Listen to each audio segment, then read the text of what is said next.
that we are situated, we can carry on a bit. This is the fourth and last lecture in this series, in which we've been trying to look at an American spirituality in a global context.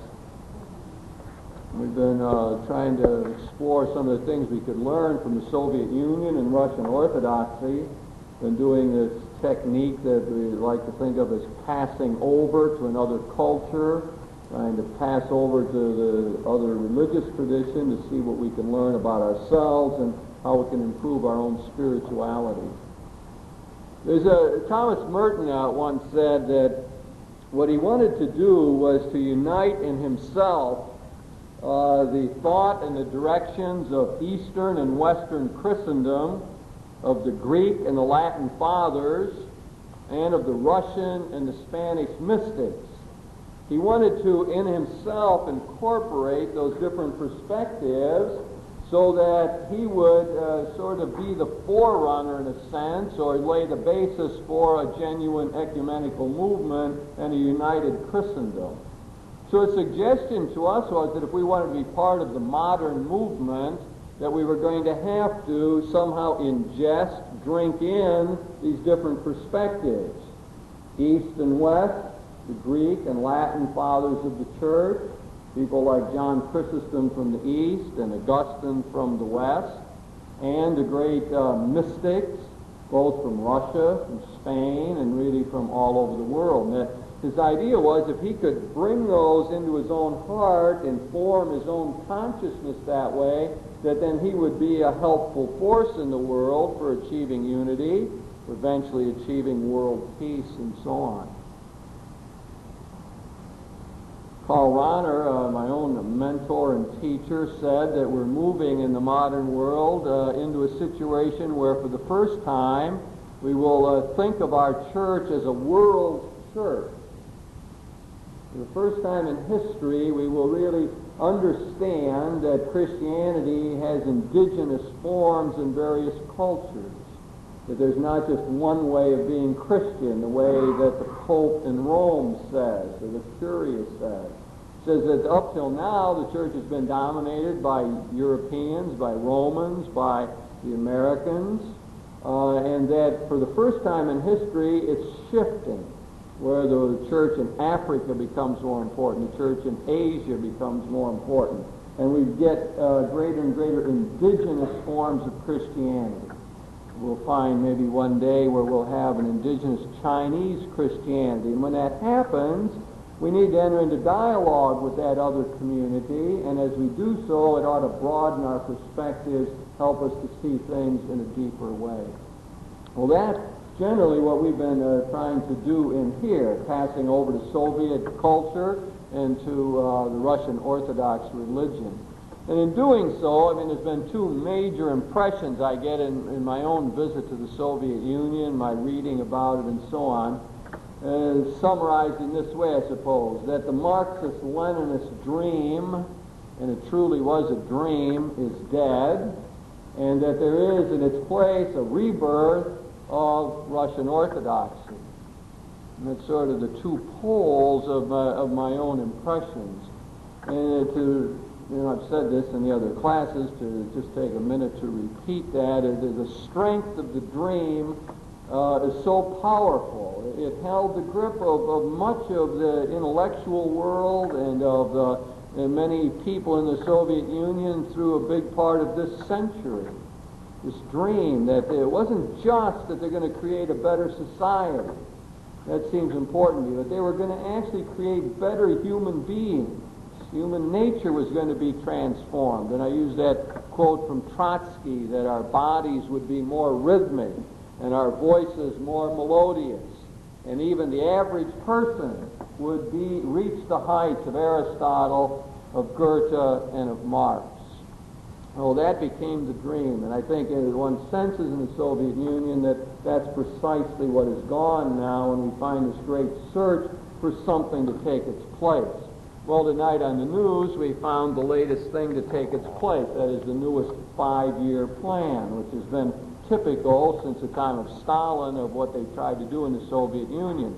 So as you've noticed, the perestroika is taking a new form now, and Gorbachev plan is being implemented. When I was in the Soviet Union and dealing with the memo, one of the think tanks that helps Gorbachev plan economic policy, it was clear to me that the intellectuals wanted Gorbachev to move in a radical direction, a radical restructuring of the economy, which meant moving to a free market system, probably on the model of what is happening in Poland today, where they simply are biting the bullet, so to speak, and are restructuring and letting the market forces go to work. As you know, the Soviet economy is supported.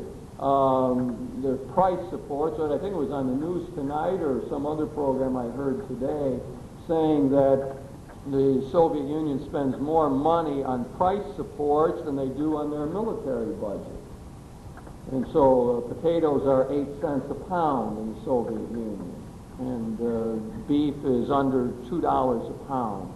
All of that is artificially supported. And of course the question is, do they continue to do that, or do they sell things for the price it costs to actually produce them? And the people in the memo, the think tank that I was dealing with, were convinced that the Soviet Union had to move to a really open market economy where you would sell things for what it actually costs to produce them. And Gorbachev now, in some strange sort of moves, is not doing that. I mean, all the commentators are trying to figure out why. I mean, most people think that Gorbachev knows that that's what he has to do, and the question is, why isn't he doing it? And, you know, there are theories about the battles in the Politburo and so on, but what has happened is that people that he was condemning in the past and not open to at all, and saying they were too timid, those are the very people now who seem to have center stage and are dictating the economic reform.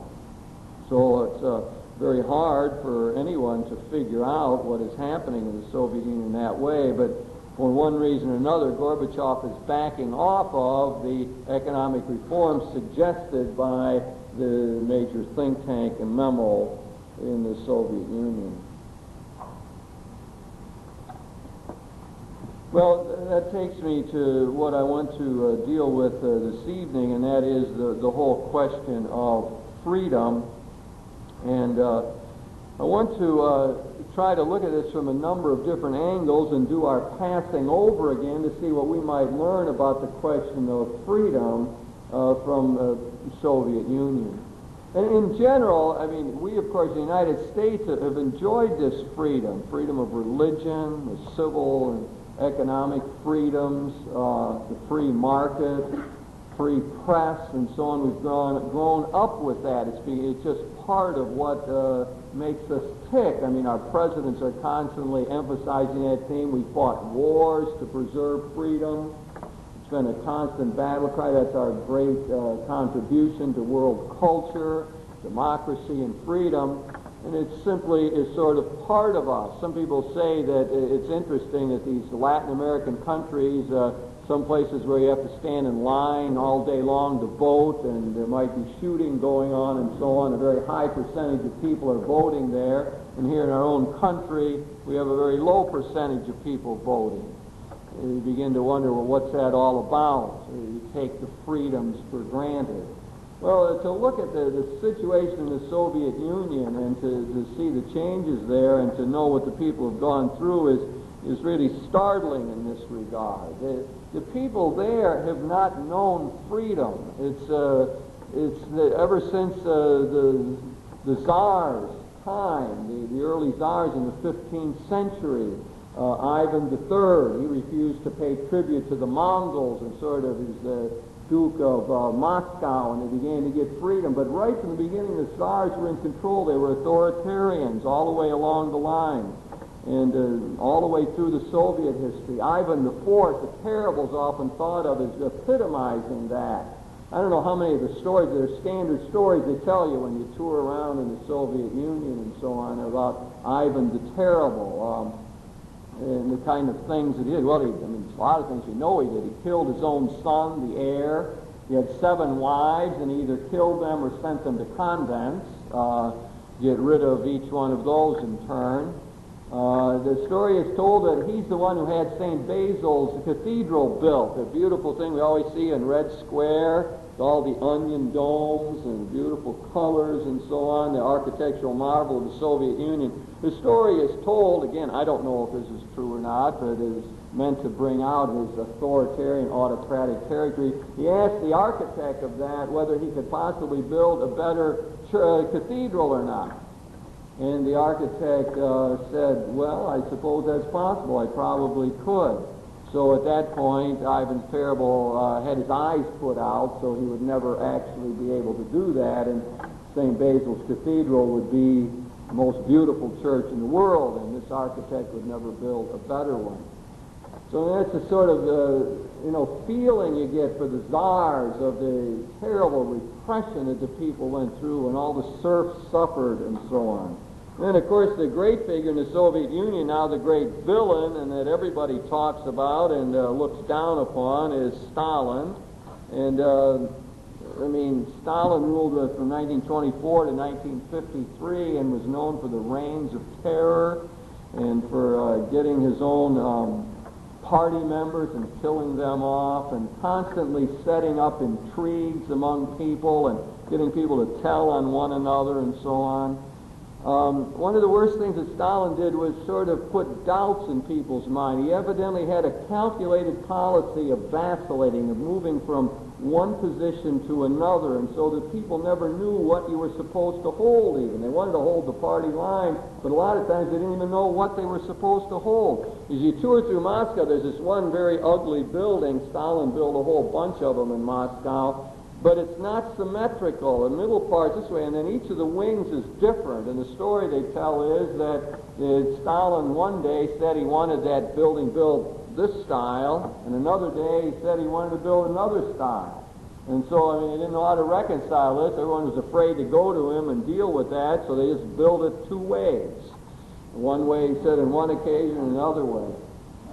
Stalin is just, is now the hated figure in the Soviet Union. It's the common perception or line is that Lenin had it right and the revolution would have been fine, but then Stalin came along and messed everything up. In fact, they commonly quote the line from Lenin, who before he died, he had a stroke about a couple years, I think, before he died in 1923.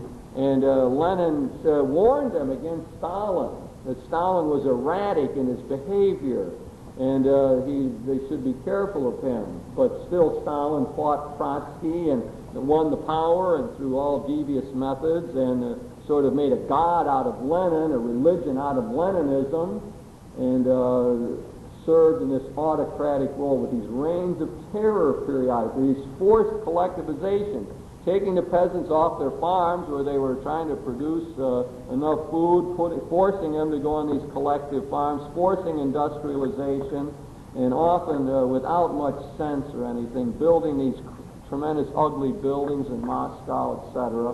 Though we must say Stalin did one thing, is building the subway system was a great accomplishment to give one of the most cruel men in history, I guess, part of his due. Well, he was a paranoid fellow and really built up the state apparatus and created this reign of terror. Well, that, it's what these people have known all through the Tsars and the Revolution come. I think they had a few months of sort of democracy after the Tsar abdicated, and there was sort of a democratic procedures being set up, and then the Bolsheviks came in under Lenin and undercut that, and so any notion of democracy isn't there. So they didn't go through the periods we have known: constitutional democracy, freedom, willing to express your opinion, openness, criticism. All of that is totally foreign to them. And what you feel in the Soviet Union today is the great exhilaration of freedom. That people who there a number of years ago said, well, people were a little cautious, they wouldn't talk to you too much, they're always looking over their shoulder, etc. Now everyone wants to talk to you. Everyone wants to tell you about what's going on, express their views. It's exhilaration. I was talking downtown today on the Soviet Union, and somebody asked me, well, what my perception was of the religious character there with this revival compared to the United States. And I found myself answering the same way. I mean, you've got, the people in the religious revival, they stand on the shoulders of those who were martyred. It's the blood of the martyrs. It's that repression that they had to deal with. And now it's coming alive, and it's just so much more real, and the suffering has been there, and they know the price you have to pay. Dietrich Bonhoeffer wrote a book called The Cost of Discipleship. He's the one that Hitler killed, in the concentration camps. And in there he talked about cheap grace. And he saw cheap grace as the problem of the Western world, in a sense. That is, we've got it made, we've had it easy, had these freedoms, had religious freedom, and so on. Christianity just becomes part of us, so there's no bite to it, no feel. It's just taken for granted. And what you see in the Soviet Union today with the new freedom, the new religious freedom, is an exhilaration and a real depth connected with that. And so the first thing that I get out of this sort of passing over to the Soviet Union is this, it's throwing it back on ourselves to say, do we take it for granted too much? Well, what about this freedom of ours? Don't we need to be grateful for it? Don't we need to celebrate? Don't we need to take advantage of it? And even thinking of voting patterns, or think of what's happening like with the census now, and many people not answering the census. All the things that are part of this democratic procedure that we've got, it seems so important for us to take hold of those things. So that'd be my first major point, that the Soviet Union lived through all of this repression. Now they've known the new glasnost and the freedom and the exhilaration they have, and when we go back and look at it, it seems really helpful to us to say, hey, let's not take it for granted. We need to build on this in one way or another. Let me just see if anyone's got any questions here at this point before I launch into the next section.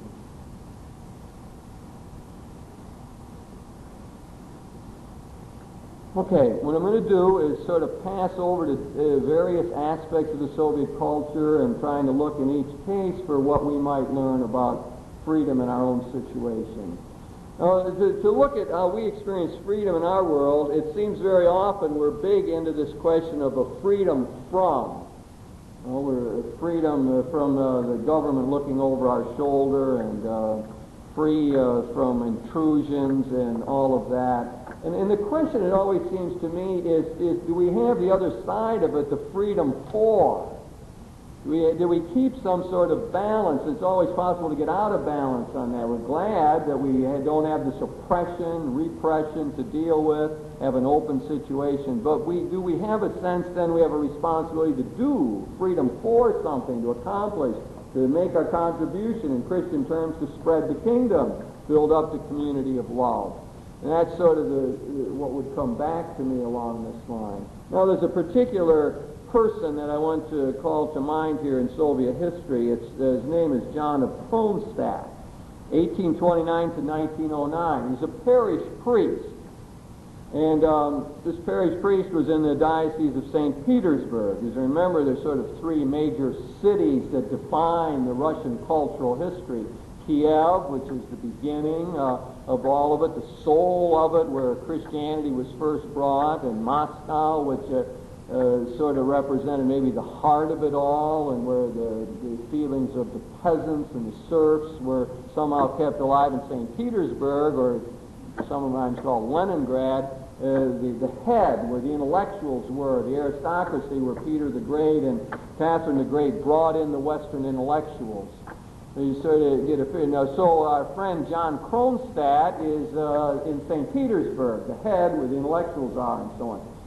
And the other thing I would note in the Russian spiritual history is the great importance of monasticism. Almost always in the past when I'm talking about the spiritual movements and the revivals and so on, it's in terms of the monasteries, like the great Holy Trinity Monastery and so on. Incidentally, I found I had made a mistake in something I said before about Holy Trinity Monastery. That's the one founded by St. Sergius in the 14th century.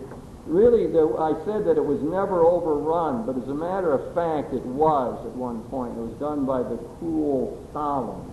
There was a period of about 13 years in there in the late 30s and 40s where he actually closed it down.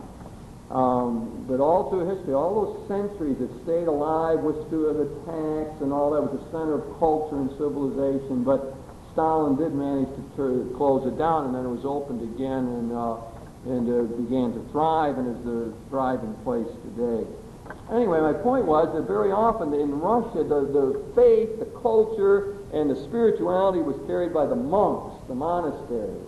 And this John Kronstadt represents another trend. He was a parish priest, Orthodox Church. Remind you, in the Orthodox Church, full Catholic things, 7 sacraments, the major doctrine, bishops who are ordained, validly ordained priesthood, the whole, everything in the Orthodox Church, and full liturgies and so on. John Kronstadt was insistent that worship, their liturgy, have a social dimension to it. I've told you I've been looking way within the Orthodox tradition to find a liberating element, to find in their tradition something that says we must be involved in social change and making a difference in the world. Well, I've come up with a couple of people like that to fulfill, and this John Kronstadt is one. And he was a very innovative character, and he celebrated the liturgies. You know, in the Orthodox Church, it's very common to go to communion only maybe 4 times a year, or not often, and always connected with going to confession first. You might remember that in our own history back earlier on, before the changes at the turn of the century made by Pope Pius X to frequent communion. Very common for Catholics also not to go to communion too often, but in the East, maybe 4 times a year, something like that, in confession first. Well, John of Kronstadt thought that if you were going to get an active Christianity, and one that would make a difference socially and in helping people, charitable realm, that people would have to participate, be active. So what John did was to devise a new rite, which again you can see how terrible this was, because stability in the liturgy meant everything to the Orthodox. I mean, they didn't want, I told you one time, they didn't want to change from making the sign of the cross with 2 fingers to 3 fingers. They had a major schism over that. And here's this, John Kronstadt found a solution to this. What he did was introduce general absolution into the liturgy. He put it in before communion, this general absolution, so that people could go to communion and not just go every 4 times a year. They'd go regularly, get actively involved. Why? So that they could get involved in the social justice apostolate, so that they could get involved in feeding people and trying to deal with alcoholism problems and so on. Now, none of these people, I mean, he died in 1909, so I mean, we're nothing with a modern figure here, and I put him up as some sort of liberation theologian, full-blown, we would find in Latin America today, but it does have elements of, seems to me, for getting a real sense freedom, this freedom for as well as some.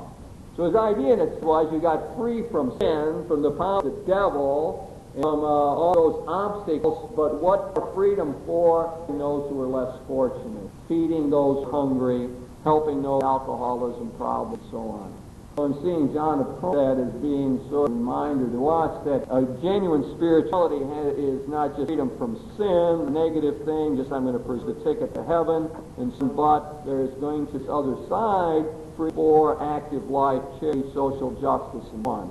Right there in Russian tradition, something I hope that John of Kronstadt gets played up. I think he was made a saint in the Orthodox Church, but I haven't been able to verify that. But I think it's St. John Kronstadt.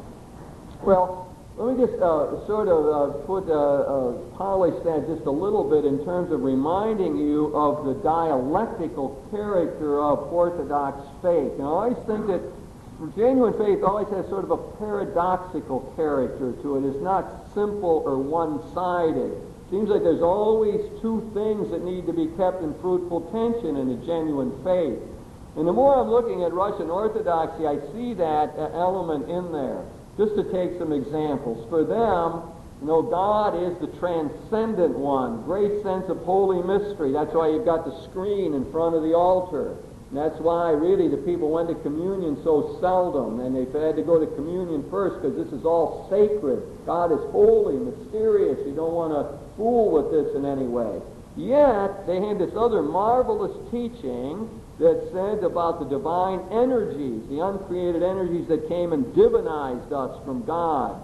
that transformed us and made us holy and made God present to our everyday life. Dialectic between transcendence and immanence. Same way with Jesus Christ.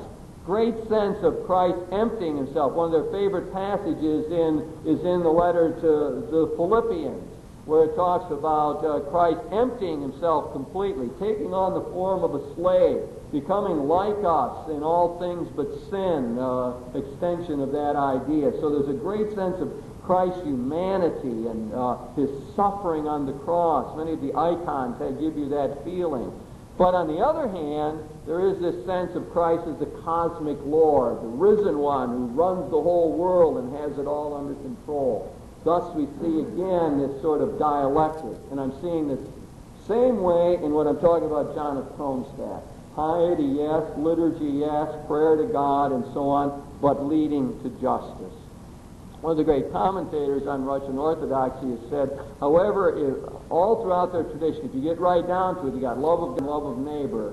For them, the church is always clear. First, what's primary, the love of God, and only that will lead you to the love of neighbor. Even in John Kronstadt, that becomes its primary focus. If you start with social justice and start with feeding people, and it's too easy to fall into simply a mere humanism in their mind. And so always got to start with the love of God, the Word of God, a deep life, a deep spiritual life, then let that go into feeding the hungry and sheltering the homeless. That's the way it will work best in this Eastern Orthodox mentality. We take it back to ourselves. It's a great corrective, it seems to me, a reminder to us of keeping the freedom for in tension with the freedom from. Not just freedom from sin or the fires of hell, but freedom to build the kingdom for the sake of God's whole process. Again, that's point 2, major point. Anybody want to ask about that at all? Or you're going to let the law of inertia take me over.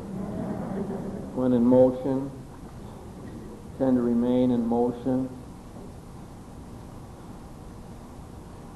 Let me now take up what I think is another great contribution to the whole notion of freedom, borrowing from Dostoevsky's work, the brothers Karamazov here.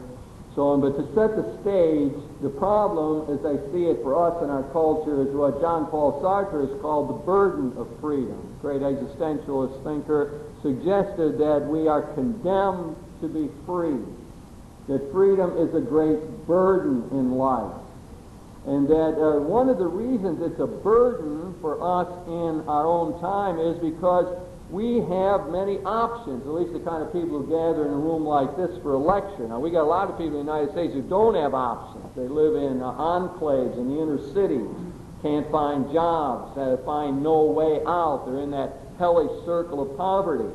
And we got people with no options, can't find jobs, etc. And that's an important part of the freedom question in the United States, no doubt about it. But for many other people, the problem is really just the opposite. Many of us got too many options, too much change, too many different things to think about. It's almost a dizzying sense of freedom, as some people have said. And very often it produces this strange anxiety, like, what am I supposed to do? What am I supposed to do with my life? Where direction do I go in? I could do many things. I could change what I'm doing and do something else. Is that what I should do? I could change my spouse, find another one. It's all very acceptable, and move from one to the other. So we've got this sort of dizzying sense of freedom. And as Sartre said, that it's experienced by people in the modern world as a burden, as a condemnation, almost you have to get away from it. It's too much almost to handle in a way. And it's produced a lot of mental problems and anguish and depression, etc. I suppose it's connected into the whole rising expectations thing. I mean, you got so many options you can do, so many choices, so much affluence, etc., that, boy, I've got to grab hold of this, and I don't know where to grab first. I choose this, I can't do other things. Well, that's the problem that I would look at, and then in order to sort of deal with that, I want to turn to Dostoevsky, the great Russian writer, novelist. People know him for Crime and Punishment, I suppose. And in this case, the brothers Karamazov that I want to bounce off of, which is one of his last works and maybe the most insightful, and especially religiously. One of the things Dostoevsky did in he died in the early 1880s to locate him, so he's a 19th century figure. And Dostoevsky helped to raise up the whole tradition of Russian Orthodoxy that I've been talking about and sort of make it available for the secularized intellectuals. Remember, since the end of the 18th century, there was Catherine the Great, who brought in Voltaire and the French Enlightenment of the Russian aristocracy, did become secularized. They put aside the traditional faith. They were searching for some other worldview, something to keep the faith. So they, in that sense, go like a mini enlightenment, full-blown like in cancer and the rest of Europe. But at least the aristocracy did that, and it produced what we would call a new type of secularized intellectuals. New class arose. Always was thought you got certain aristocracy, but after the time of Catherine the Great, you had also this secularized intelligentsia. The people had been trained in French thought, Enlightenment thought, especially Voltaire. A great sense of freedom and all of that. Well, Dostoevsky became like an apostle in a sense to that secularized intellectual class and raised up for them many of the religious kinds of questions. I guess the other thing I want to say by background is Dostoevsky is thought of commonly as one of the most insightful authors about the human condition, able to get into the heart and know what makes us tick. I'm not sure anybody has ever written more insightfully about this question of freedom than Dostoevsky has, especially what is known as the Grand Inquisitor passage. And I want to summarize that now, and I mean, people have read it, some maybe remember it, and some don't. Some people about it all in mind, and others don't. But whatever, it's like any classic work of literature. You can go back over it and learn new things from it all the time. So to set the scene here, we're going along, and Ivan is Karamazov is talking to his brother and telling him about this prose poem, as he calls it, that he made up. A foolish sort of thing that he just made up, known as the Grand Inquisitor. The setting is 16th century Spain, in Seville. And the situation is this, that the Inquisition is in full bloom here. And as a matter of fact, in Seville, on this one day, under the guidance of the Grand Inquisitor, the 90-year-old cardinal, they have just burned 100 heretics in the public square in Seville. And the next day, Jesus appears. And he comes back and he starts walking around in Seville. Well, the people recognize him. They're taken by him. They're excited about his presence. And there's a tremendous enthusiasm going on. And Jesus is walking in the same public square, and he comes up, and here's this little, I think, 7-year-old girl who has died, and she's in a coffin. And Jesus walks up, and with the request of the crowd for a miracle, he raises the 7-year-old to life. And as he does that, the crowd, of course, is amazed and taken with it all. And standing over to the side, watching the whole thing, is the Grand Inquisitor, the 90-year-old cardinal. He has tremendous power in every way, and he just points and says, "Take him." And the guards grab Jesus, take him, and throw him into prison. Well, the next day, after he languishes in prison during the night, the Grand Inquisitor comes, the 90-year-old cardinal, who is overseeing the Inquisition, the burning of heretics. He comes and he looks at Jesus, he looks him in the eye, and he says, lets him know, "I know who you are. And I know that you are the one who's come back." Remember, he has seen the miracle that Jesus has worked. And he begins to lecture Jesus. And he fundamentally tells them this: you had it wrong 1,500 years ago, and you got it wrong now.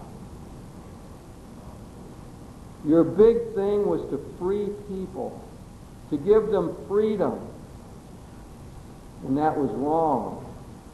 You made a big mistake, Jesus, in giving those people freedom. And throughout his dialogue with Jesus, and Jesus never says a word. Never says a word. And throughout he goes through, and then he says, the evil one had it right. He posed in your temptations the really right questions. He had the wisdom. He knew human nature, and he posed to you in your three temptations exactly the right questions. If we ponder them carefully, we'll see that you made the wrong answers all the way along the line. And he said, you came to give the people freedom. No, but the people don't need freedom, they need bread. That's the first temptation. The stones into bread.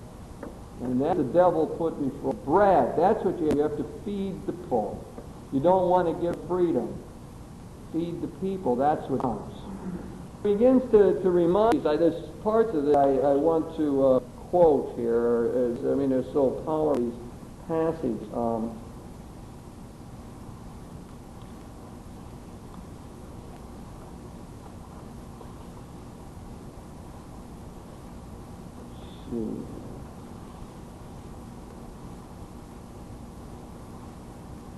He begins to tell Jesus why he's got it wrong.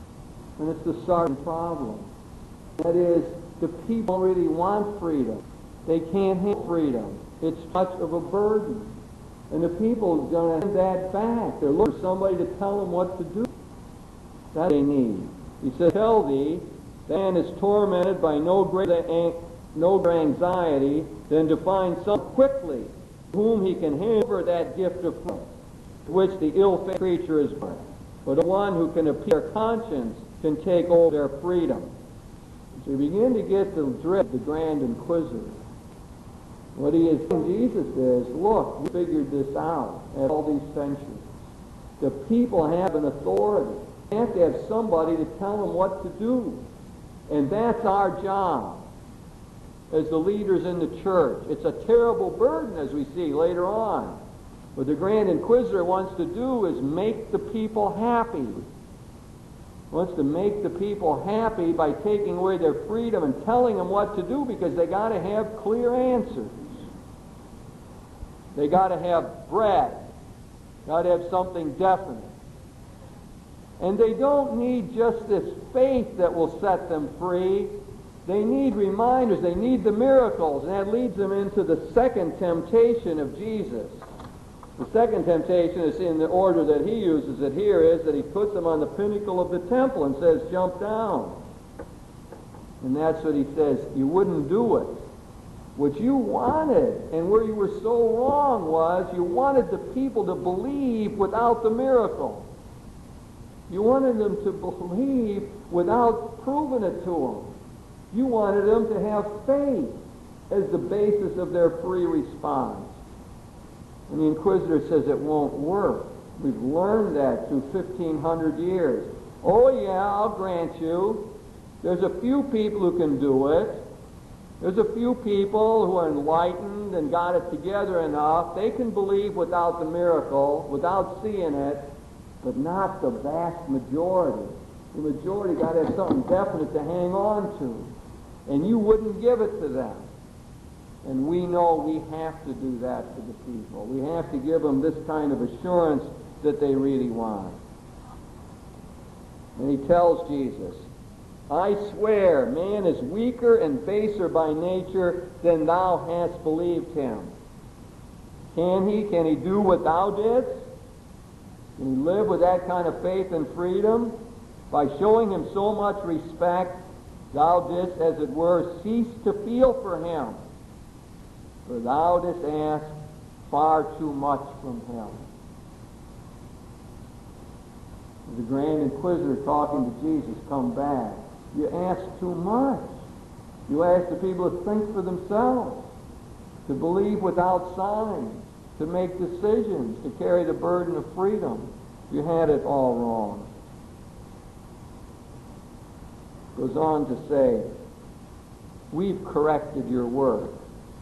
We, the church leaders, you've messed it up, but fortunately we've caught this mistake and we have straightened this out. We've corrected thy work and have founded it upon miracle, mystery, and authority.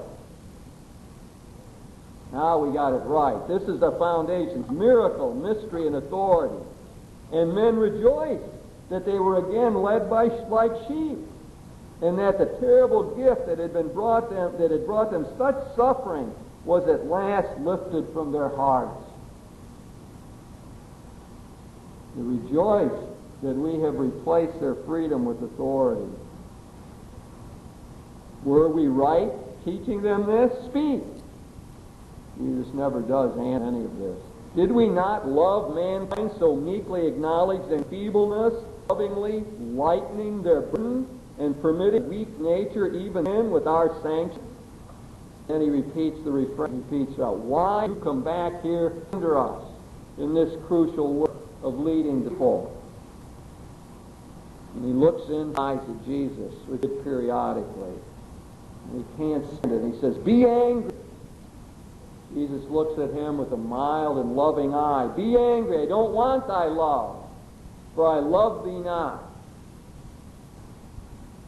And then he goes to the third temptation, which of course is Jesus to have all the kingdoms of the world and to have power over them. And he said, you had that wrong too. You didn't seize power when you should have, because that's what you need to run things correctly.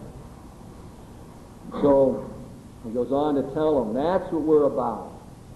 That's why we got this inquisition. That's why we're aligning ourselves with the state power. Now we've got the sword in our hand. And now we can make it happen like we want it to. This is what is really important. And then he goes on to say, oh, we shall persuade them, the people, that they will only become free when they renounce their freedom to us and submit to us. The papal power, the church power with the sword. And shall we be right or shall we be lying to them? They will be convinced that we are right, for they will remember the horrors of slavery and confusion to which thy freedom brought them. It almost seems like John Paul Sartre in the 20th century read Dostoevsky and has given us a philosophical explanation of this more poetic sense of what is going on here. So he goes on to tell about the great value of complete submission. And then he says, telling line, and they will be glad to believe our answer, for it will save them from the greater anxiety and terrible agony they endure at present in making a free decision for themselves. And they will be happy. Millions of creatures. They'll be happy. But we, who guard the mystery and who know the truth, will be the unhappy ones. It makes it clear to Jesus, this is a tough job, being this authoritarian ruler. This is tough. We're unhappy because we know the truth of it all.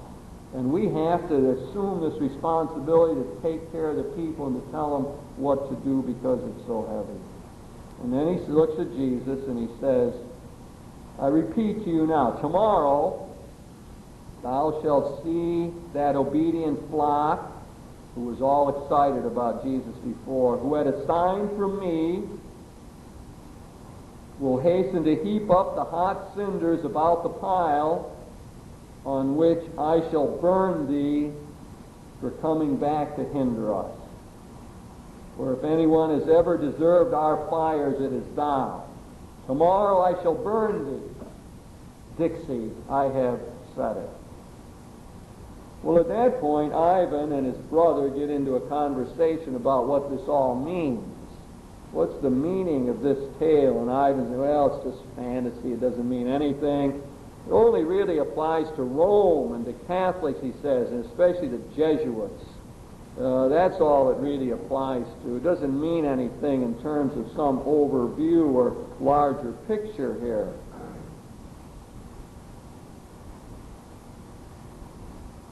And they debate all of this, what it means. And then his brother says to Ivan, well, is that the ending of the story? And he says, well, no. It doesn't end like that. I meant it to end it like this. When the inquisitor ceased speaking and saying all this to him, and the prisoner would not answer him, his silence weighed down upon him. He saw that the prisoner had listened intently all the time, but not wishing to reply. The old man longed for him to say something, however bitter and terrible. But he suddenly approached the old man and said,